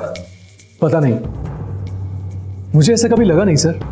आयुष पे जानलेवा हमला हुआ है, किसी ने उसे जान से मारने की कोशिश की है और आप तो उसकी दोस्त है ना, पिछले 4 सालों से काम कर रही हैं। आपको तो पता होगा कौन ये कर सकता है। अगर मुझे मालूम होता तो मैं आपको पहले ही बता देती। यानी कि आपको अंजलि पे शक नहीं है? मुझे अब किसी पे भरोसा ही नहीं है सर। आपको जिस पे शक है आप उसको इन्वेस्टिगेट कीजिए। आयुष ने हमें बताया कि पिछले 1 महीने से कोई इसका पीछा कर रहा था। जब आयुष यहाँ होता था, आपने किसी ऐसे आदमी को नोटिस किया जो आपको सस्पिशियस लगा? नहीं सर। हाँ, एक बात है। क्या? अबे, एक गाड़ी में तेल डालने का कितना टाइम लेगा? ओ भाई, आदमी हूँ मशीन थोड़ी हूँ यार, थोड़ा वेट करना। सुन बे भूतनी के, वेट तो हमने अपने बाप का नहीं किया। गाली किसको दिया बे? देंगे बे, क्या उखाड़ देगा? चल निकल, नहीं मिल रहा पेट्रोल। ऐसा कैसे नहीं मिलेगा पेट्रोल? क्यों नहीं मिल रहा पेट्रोल? कौन थे वो दोनों? वो तो मुझे नहीं मालूम, पर हाँ उस दिन की सीसीटीवी में वो कैप्चर जरूर हुए होंगे।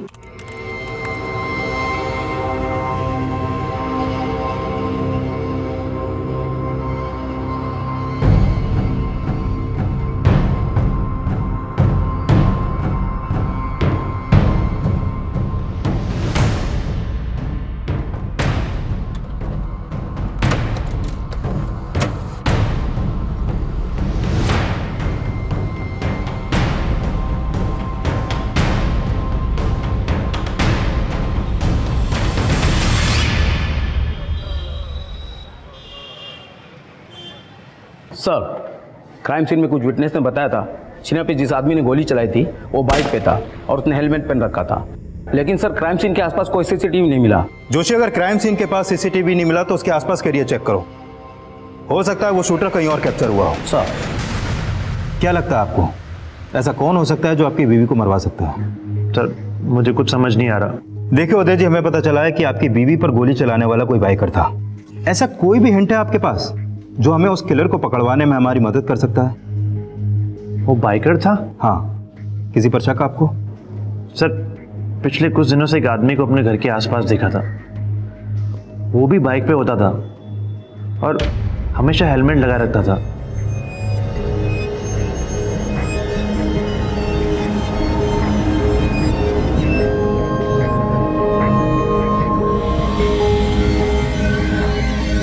सर मुझे उस दिन भी अजीब लगा था। अजीब लगा था मतलब? आपकी वाइफ उसे जानती थी? सर मैं सोच ही रहा था कि शीना से इस बारे में बात करूं, लेकिन उससे पहले ही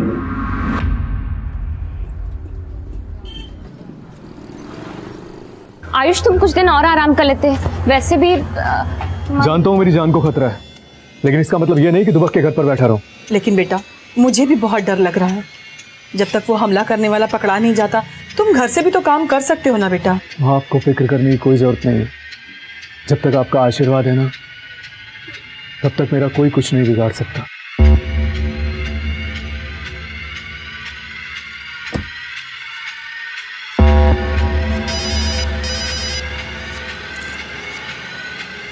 हेलो,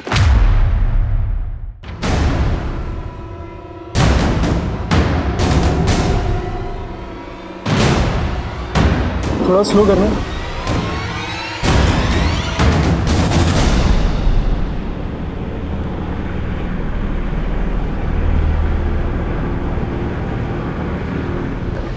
सर और किसी के खिलाफ तो कुछ नहीं मिला, लेकिन सर ईशा से जुड़ी एक इंपॉर्टेंट बात पता चली है। क्या? सर आयुष पे हमले के एक हफ्ते पहले ईशा ने अपने म्यूचुअल फंड से तकरीबन 2.5 लाख रुपए निकाले थे। सर हमें ईशा के अफेयर के बारे में पता नहीं चला है, लेकिन सर अगर थोड़े समय के लिए मान लें कि ईशा का अफेयर है तो ये 2.5 लाख रुपए का विड्रॉल इस कॉन्ट्रैक्ट किलिंग से जुड़ा हो सकता है। सर हो सकता है कि उस शूटर को ईशा ने पैसे दिए हों।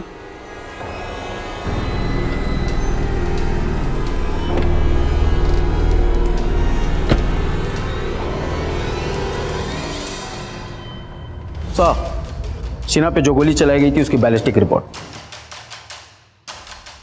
बुलेट पॉइंट 4 बोर के देशी कट्टे से चलाई गई है। देशी कट्टा? Yes sir. पर जिस बाइकर ने शीना पर गोली चलाई उसका कोई भी लीड हमारे पास नहीं है, लेकिन हो सकता है कि वो कोई कॉन्ट्रैक्ट किलर हो। जो शीना के पति ने बोला था कि उसने अपने घर के पास एक बाइकर को देखा था जो हमेशा हेलमेट में रहता था। अब वो सच बोल रहा है या झूठ, इसका कोई भी क्लू हमारे पास नहीं है। कहीं ऐसा तो नहीं कि वो झूठ ही बोल रहा हो। एक काम करो, शीना के पति उदय को भी इन्वेस्टिगेट करो। हो सकता है उसका अपनी पत्नी को मारने का कोई मोटिव हो।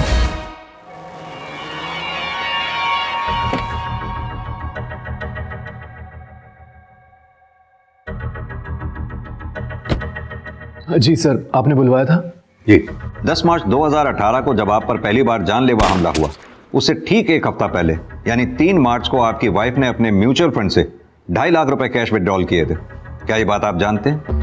2.5 लाख? नहीं, मुझे इस बारे में कुछ नहीं पता। लेकिन अगर ऐसा हुआ भी है तो इसका मुझ पे हुए अटैक से क्या कनेक्शन हो सकता है सर? कनेक्शन हो सकता है, इसीलिए आपसे पूछ रहे हैं। क्या आपको अपनी वाइफ पे शक है? पहले मुझे उस पर शक नहीं था सर, लेकिन अब मैं उस पर भरोसा भी नहीं कर पा रहा। क्यों? क्या आपको लगता है आपकी वाइफ का किसी के साथ अफेयर है? अफेयर हो सकता है या नहीं हो सकता, या फिर किसके साथ हो सकता है, इस बारे में मुझे कुछ नहीं पता। आयुष के माता पिता से मेरे एक दोस्त ने मिलवाया था, फिर मैंने शादी की बातें की, दोनों बच्चे मिले और हमने शादी तय कर दी। आपकी बेटी ईशा क्या इस रिश्ते से खुश थी? हाँ बहुत खुश थी। लेकिन आप ये सब क्यों पूछ रहे हैं? हम आयुष पे अटैक होने की वजह जानने की कोशिश कर रहे हैं। क्या आयुष ईशा से शादी करके खुश है? जी। क्या ईशा इस शादी से खुश है? सर आप क्या पूछना चाह रहे हैं, हमारी कुछ समझ में नहीं आ रहा है। देखिए सूरी साहब, हमें यह लगता है कि आयुष पे अटैक होने का कनेक्शन आयुष और ईशा की शादी से जुड़ा हो सकता है। तो क्या ईशा के बारे में आपको कुछ पता चला है सर? अगर पता चला है तो हमें साफ साफ बताइए ना। साफ साफ ही पूछ रहा हूँ, अगर कुछ है तो बता दो। ऐसा कुछ नहीं है सर, आप ही सोचिए, अगर मेरा किसी से अफेयर होता तो मैं आयुष से शादी ही क्यों करती? लेकिन आयुष को तो आपके फादर ने पसंद किया था। ये भी तो हो सकता है कि अपने अफेयर की बात उस समय अपने फादर को आप बता ही ना पाई हो। ऐसा कुछ नहीं है, मेरा किसी के साथ भी अफेयर नहीं है। प्लीज स्टॉप ऑल दिस, मेरा विश्वास कीजिए आप। ठीक है, एक बात और पूछनी थी। आयुष पे अटैक होने से एक हफ्ता पहले आपने अपने म्यूचुअल फंड से 2.5 लाख रुपए निकाले थे। ये बात आपने आयुष को नहीं बताई थी। तो आयुष को नहीं बताई तो कुछ भी मतलब निकालेंगे आप इसका? मतलब हम नहीं निकाल रहे, आयुष भी निकाल रहा है, शक कर रहा है आप पे। अब ये बात सही है या? मुझे नहीं पता आयुष से आपकी क्या बात हुई है, लेकिन मैं आपको बता देती हूँ, वो जो 2.5 लाख रुपया मैंने विड्रॉ किए थे अपने म्यूचुअल फंड से, वो मैंने अपने फादर के अकाउंट में डाल दिए थे। फादर के अकाउंट में क्यों? सर, मेरे पापा को पैसों की बहुत ज्यादा जरूरत थी, मैं उनकी हेल्प करना चाहती थी और इसीलिए मैंने ये बात आयुष को नहीं बताई। आप चाहे तो चेक कर सकते हैं, लेकिन प्लीज प्लीज मुझ पे शक मत कीजिए।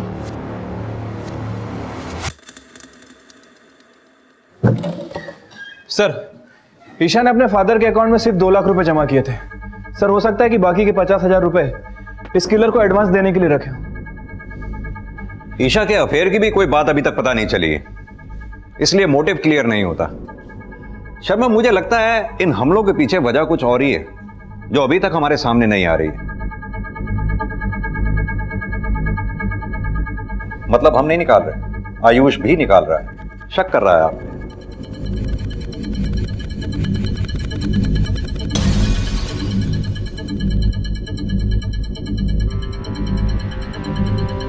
हम दोनों ही चुप हैं। वेल, इसके 2 मतलब हो सकते हैं। एक तो ये कि हम एक दूसरे को पसंद नहीं आए, और दूसरा ये कि शायद कुछ ऐसी बातें हैं जो हम एक दूसरे के साथ शेयर नहीं करना चाहते। आई डोंट नो तुम क्या सोच रहे हो, but to be really frank, मैं अभी शादी नहीं करना चाहती, लेकिन मेरे पापा ने। एक्चुअली मैं भी अभी शादी नहीं करना चाहता, लेकिन मॉम डैड को नाराज नहीं कर सकता हूँ, तो इसलिए सोचा मिल लेता हूँ। तो तुम किसी और से? नहीं, एक्चुअली ट्राई तो बहुत किया, लेकिन कभी कोई पसंद नहीं आई। तुम्हारी लाइफ में कोई है? नहीं, ऐसा कुछ नहीं है। मतलब हमारा कोई ऐसा पास नहीं है, राइट? सो तुम्हें क्या लगता है, फ्यूचर में हम लोग साथ हो सकते हैं?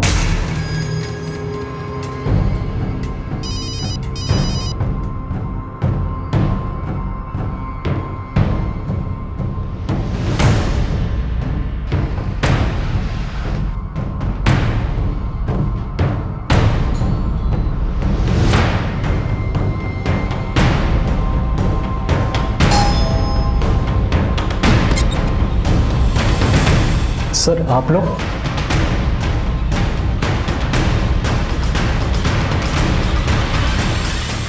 साहब, हमने कुछ नहीं किया साहब। आप हमें बता क्यों नहीं गए? आप हमें यहाँ क्यों लेके आए साहब? पेट्रोल पंप के मालिक आयुष मलिक पे गोली चली है। तुम दोनों में से किसने चलाई है, सीधे से बता दो। गोली? साहब, मैंने कोई गोली नहीं चलाई साहब।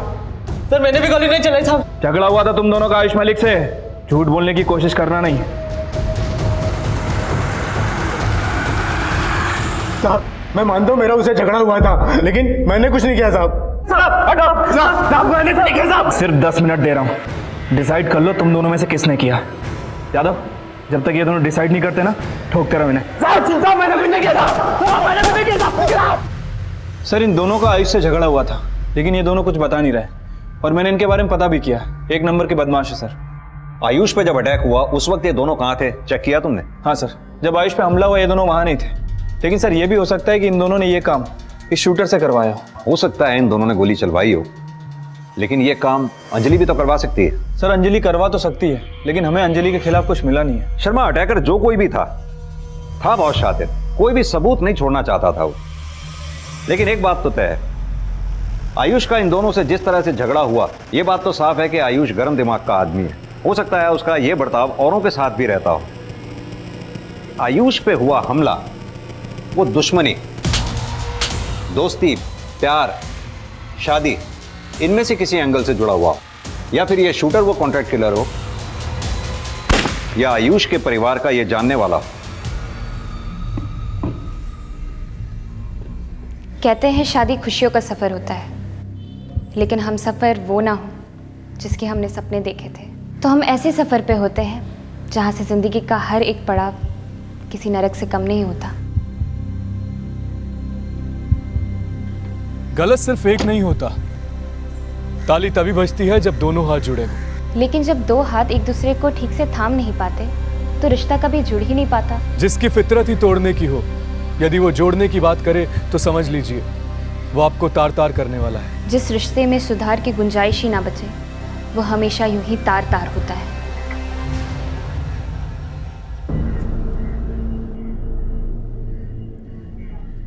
ईशा, माँ,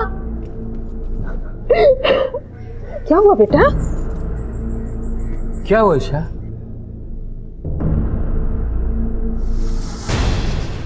आयुष, मुझे तुमसे बात करनी है। बात तो मुझे भी करनी है तुमसे। क्या चल रहा है तुम्हारे दिमाग में? यही तो जानना चाहता हूँ कि तुम्हारे दिमाग में क्या चल रहा है, और ये अब से चल रहा है या शादी से पहले से चल रहा है? देखो आयुष, तुम्हें जो भी बोलना है साफ साफ बोलो। साफ साफ कह रहा हूँ ईशा, तुम मुझे मरवाना चाहती हो ना? क्या? मैंने तुम्हें 2.5 लाख के विड्रॉल के बारे में नहीं बताया, इसलिए तुमने मुझसे बात किए बगैर जाके पुलिस के मन में शक भर दिया मेरे खिलाफ। डर क्यों लग रहा है? हाँ, तुम्हारी पोल खुल जाएगी इसलिए? Ayush, shut up! जिंदगी बर्बाद करके रख दी तुमने मेरी। कौन है वो? कौन है वो?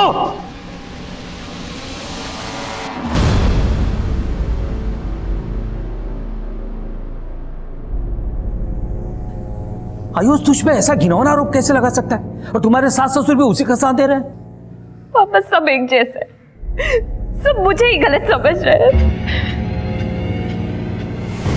बेटा, जिस तरह से तूने ईशा को घर से बाहर किया है ना, इस बात का बतंगड़ भी बन सकता है। बतंगड़ बनता है तो बनने दीजिए, मुझे कोई फर्क नहीं पड़ता। जो लड़की मेरे बेटे को मरवाना चाहती हो, ऐसी बहू नहीं चाहिए मुझे।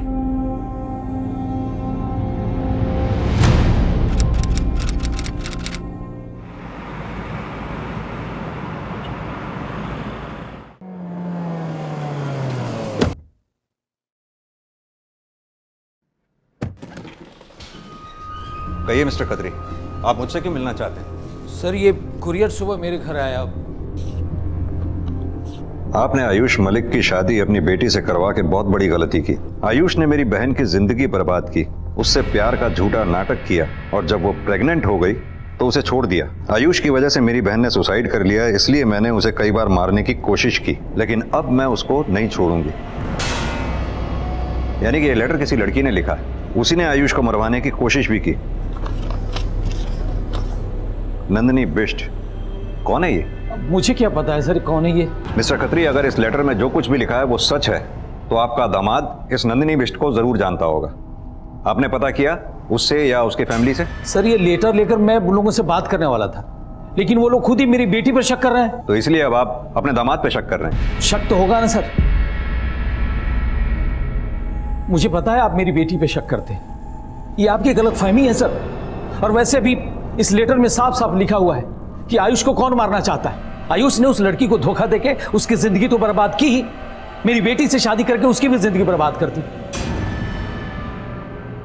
यादव, इस लेटर पे जनकपुरी का एड्रेस लिखा है। हालांकि ये लेटर धमकी भरा है, जरूरी नहीं कि इस पे लिखा एड्रेस सही ही हो, लेकिन वहां जाकर पता करो क्या इस एड्रेस पे नंदिनी बिष्ट नाम की लड़की रहती है। Okay sir.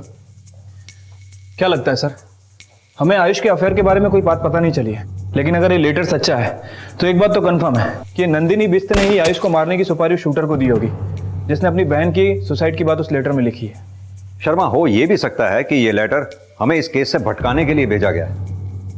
अभी तक हम आयुष ही नहीं, ईशा के भी अफेयर का एंगल इन्वेस्टिगेट कर रहे थे, और अब ये लेटर हमारे पास ईशा के फादर के थ्रू सामने आया है। इस केस का असली राजदार वही है जिसने ये लेटर कुरियर किया है।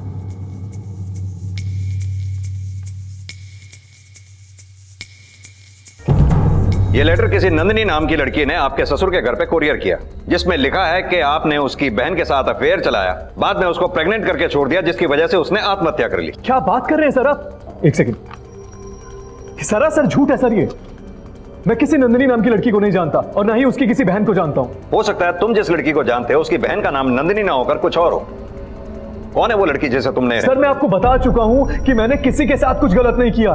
सरासर झूठ है ये झूठ है या तुम सच छुपा रहे हो? नहीं सर, मेरा बेटा ऐसा नहीं।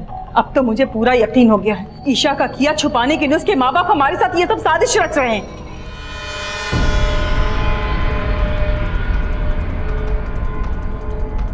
हाँ यादव। सर इस कुरियर के ऊपर जनकपुरी ई ब्लॉक का एड्रेस लिखा हुआ है, लेकिन जनकपुरी में तो ई ब्लॉक है ही नहीं। इसका मतलब है कि एड्रेस गलत था। तुम एक काम करो, उस कुरियर कंपनी में जाओ और वहां से ये पता करो कि वो कुरियर किसने भेजा था। Okay sir. आपको वो लेटर पुलिस में देने के बजाय पहले हमसे बात करनी चाहिए थी। अच्छा, आपका बेटा मेरी बेटी के ऊपर अनाप शनाप आरोप लगा रहा है, और अब जब सच्चाई सामने आ गई तो सच्चाई तो आपकी बेटी की सामने आने वाली थी, तभी तो आप लोगों ने दांव खेला। दांव तो आपका बेटा खेल रहा है। तो आप अपनी बेटी को लेके यहाँ क्यों आए? अरे सबसे बड़ी गलती तो मैंने ये की कि आपके घर में अपने बेटी को ब्याहा। तो यहाँ खड़े खड़े मुंह क्या देख रहे हैं? अभी की अभी बेटी को लेके निकल जाइए। निकल जाएंगे, लेकिन आपका बेटा जाएगा जेल। ये तो वक्त बताएगा कि कौन जाएगा जेल, मेरा बेटा जाएगा कि आपकी बेटी जाएगी। सर, जिस कुरियर कंपनी से कुरियर आया था वहां में नंदिनी बिष्ट के बारे में कोई इन्फॉर्मेशन नहीं मिली, लेकिन सर वहां पे एक सीसीटीवी कैमरा था। यादव ने वहां की फुटेज ले ली थी। सर वो कुरियर किसी लड़की ने भेजा था। शर्मा लड़की तो है, अब इसका नाम नंदिनी बिष्ट है ये जरूरी नहीं। जिस लड़की ने अपना पता गलत लिखवाया वो नाम क्यों से लिखवाएगी? जब वो आयुष को मारना चाहती हो अपनी पहचान क्यों बताएगी? Right sir. सर क्या लगता है आपको, ये उस लड़की की बहन हो सकती है जिसका आयुष के साथ अफेयर होगा? इसे नहीं जानते, लेकिन इसकी बहन को तो जानते होगे ना। कि मेरा विश्वास कीजिए, मैं कितनी बार बता चुका हूं आपको, मेरा किसी लड़की के साथ कोई अफेयर नहीं था। मुझसे क्या पूछ रहे हैं? उस आयुष से पूछिए जो ये सब कर रहा है। कहीं ऐसा तो नहीं आप इसे जानती हैं? नहीं सर, मैं ऐसे नहीं जानती। कुरियर भेजने वाली इस लड़की का नाम और पता गलत था, पर क्या उस लेटर पर लिखी गई बातों में कोई सच्चाई थी? अपनी बीवी ईशा पे शक जताने वाला आयुष क्या वाकई अपने चरित्रहीन होने की सजा भुगत रहा था, या फिर उसे चरित्रहीन साबित करके उसकी बीवी ईशा की असलियत पर पर्दा डाला जा रहा था? लेकिन ये साफ नजर आ रहा था कि आयुष की जान खतरे में थी, और आयुष पे हो रहे हमलों की जिम्मेदारी लेने वाला वो लेटर जिस लड़की द्वारा कुरियर किया गया था, उसकी तलाश ही अब पुलिस को उस शूटर तक लीड कर सकती थी। लेकिन उसकी तलाश से पहले इस केस में एक ऐसा ट्विस्ट आया जो पुलिस की कल्पना से भी परे था। सर, आयुष पे हुए हमले के 4 दिन बाद राजौरी गार्डन में शीना अग्रवाल नाम की औरत का मर्डर हुआ था। सर, इस केस की इन्वेस्टिगेशन कर रही पुलिस ने बताया कि जिसने शीना के ऊपर फायर किया उसने हेलमेट पहन रखा था, और सर फायर .4 बोर के देसी कट्टे से किया गया। और सर जो गोली आयुष के ऊपर चलाई गई थी उसकी बैलिस्टिक रिपोर्ट के हिसाब से इसके ऊपर भी .4 बोर के देसी कट्टे से फायर हुआ। शर्मा, हो सकता है शीना का मर्डर करने वाला भी वही है जिसने आयुष को जान से मारने की कोशिश की थी। सर मैं कह रहा हूं मेरा किसी लड़की के साथ कोई अफेयर नहीं था, लेकिन आप लोग रोज नई लड़की की फोटो दिखाए जा रहे हैं। लेकिन आप किसी को पहचान भी तो नहीं रहे। जब मैं जानता ही नहीं हूं तो पहचानूंगा कैसे? साहब, आयुष या ईशा से इसका कोई कनेक्शन नहीं मिला। ठीक है, अब जिस कनेक्शन के बारे में पता करने के लिए कह रहा हूँ वो कनेक्शन पता कर। ये उदय है और उसकी बीवी शीना, पता कर कि इन दोनों का इससे क्या कनेक्शन है। पुलिस ईशा पे भी शक कर रही थी, और उन्हें यह भी लग रहा था कि शीना को मारने वाला शायद आयुष पे नहीं ईशा पे गोली चलाने वाला था। पुलिस का अंदाजा सही था या नहीं, ये अब भी उस लड़की की पहचान पर ही टिका हुआ था। हाँ बोल। जिस लड़की ने कुरियर भेजा था वो नंदिनी नहीं, पूजा गर्ग है। पर्पल स्टोन कंपनी में रिसेप्शनिस्ट का काम करती। ठीक है।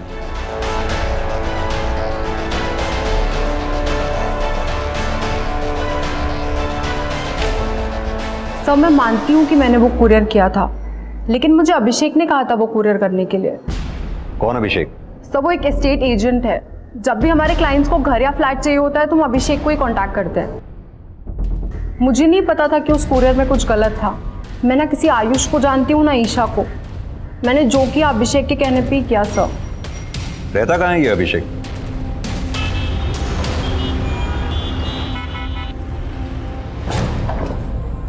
वर्मा, ताला तोड़ो। सर।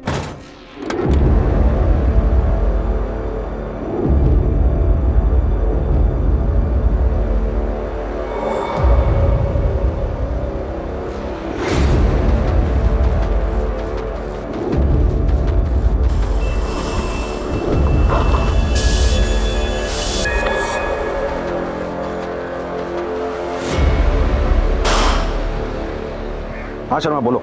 सर, ये अभिषेक हरियाणा के रेवाड़ी का रहने वाला है। सर, मैंने रेवाड़ी पुलिस को उसके नेटिव एड्रेस पे भेज दिया।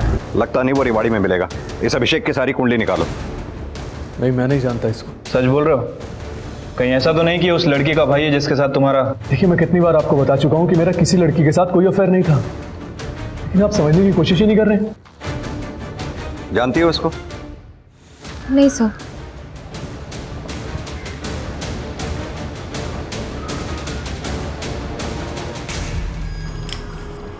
पुलिस जिसे एक नौसिखिया शूटर समझ रही थी, उसी अभिषेक ने शीना को परफेक्ट एम करके खत्म कर दिया था। पर उसने शीना को क्यों मारा? ये सवाल तब और भी रहस्यपूर्ण बन गया जब पुलिस को यह पता चला कि एक एस्टेट एजेंट अभिषेक शीना और उदय के लिए किराए का एक फ्लैट ढूंढ रहा था। पर अभिषेक का शीना को मारने और आयुष पे गोली चलाने का असल मकसद क्या था? बोल सलीम साहब, उस अभिषेक ने 3 महीने पहले जुम्मा नाम के हिस्ट्री सीटर से देसी कट्टा खरीदा था। ये अभिषेक मिलेगा कहाँ पे? पक्का तो नहीं कह सकता, लेकिन नरेला में उसके दोस्त का एक फ्लैट है, वहाँ छुपा हो सकता है। ठीक है सर, अभिषेक के बारे में एक लीड मिली है, नरेला के एक हाउस में छुपा हो सकता है। पता करो वहां जाके, अगर मिले तो उठा के लाओ उसे। ठीक है सर।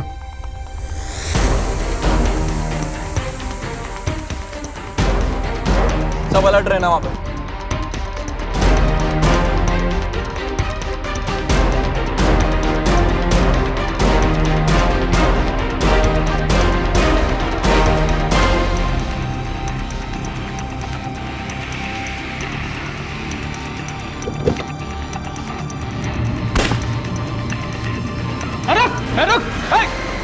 फॉलो कर, पीछे कर, पीछे, चल चल चल, फॉलो कर, चल।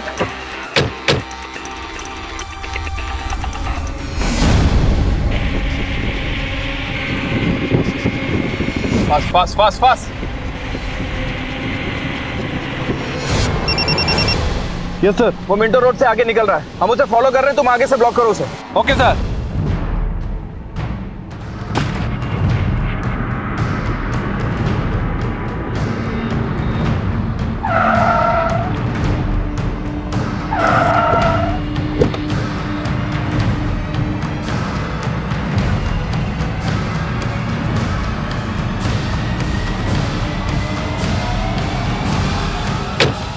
जुलाई 2014 शाम के 5:05 पे पहली बार मैंने उसे देखा।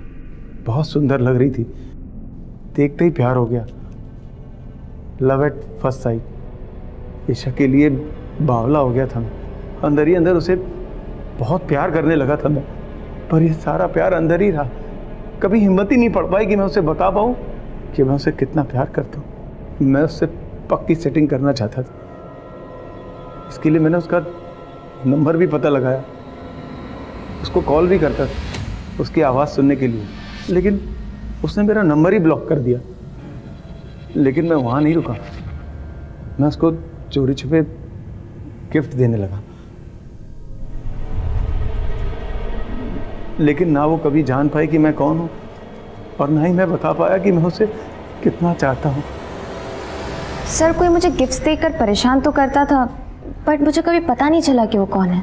हाँ सर, और हमें लगता था कि मोहल्ले के लड़के ईशा को परेशान करते।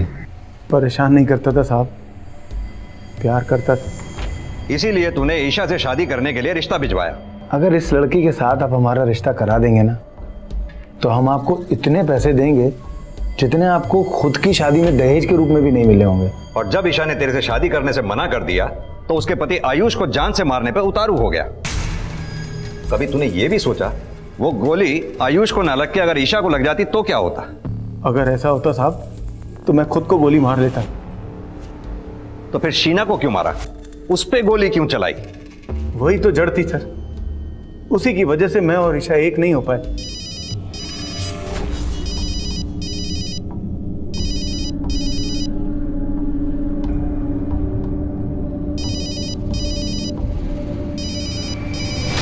सुन, ये वही है ना जो तुझे बार बार फोन करके परेशान करता है? हाँ यार।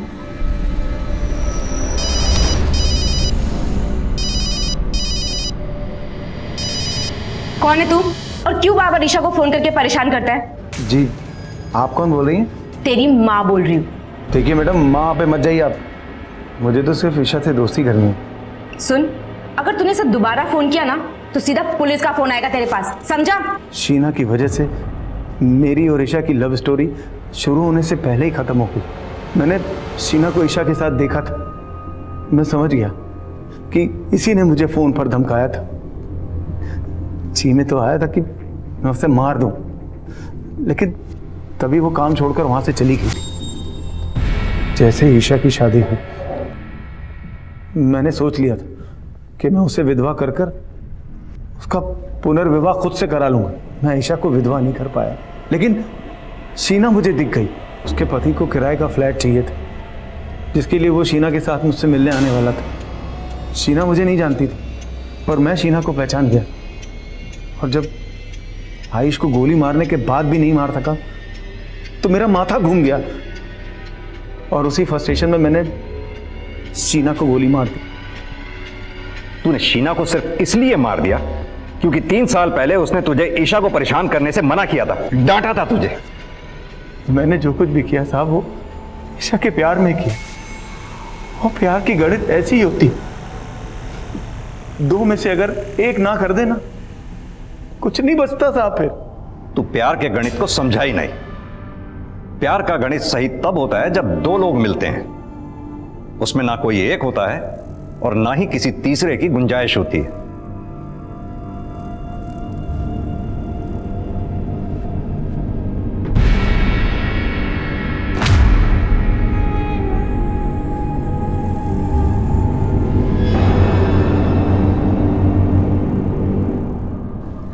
I'm sorry ईशा, प्लीज माफ कर दो ना, प्लीज। शादी जिंदगी का वो अध्याय है जो वचनों पे लिखा जाता है, वादों पे कायम रहता है और भरोसे पे निभाया जाता है। रिश्ते में प्यार और तकरार उन 2 पटरियों की तरह होती है जिसपे 2 हमसफर एक ऐसे सफर पे होते हैं जहां हर पड़ाव पे एक नया इम्तिहान होता है। कभी साथ चलते रहने का इम्तिहान, तो कभी वो इम्तिहान जो हमारे बीच पैदा हुई दरार में अपराध की वो खाई भी खोद सकती है जो हमें ना चाहते हुए भी एक दूसरे से अलग कर सकती है। पर बचा तभी जा सकता है जब हमारा आपसी भरोसा मजबूत रहे। क्राइम पेट्रोल के ऐसे ही मजेदार एपिसोड्स देखने के लिए हमारे चैनल को सब्सक्राइब करें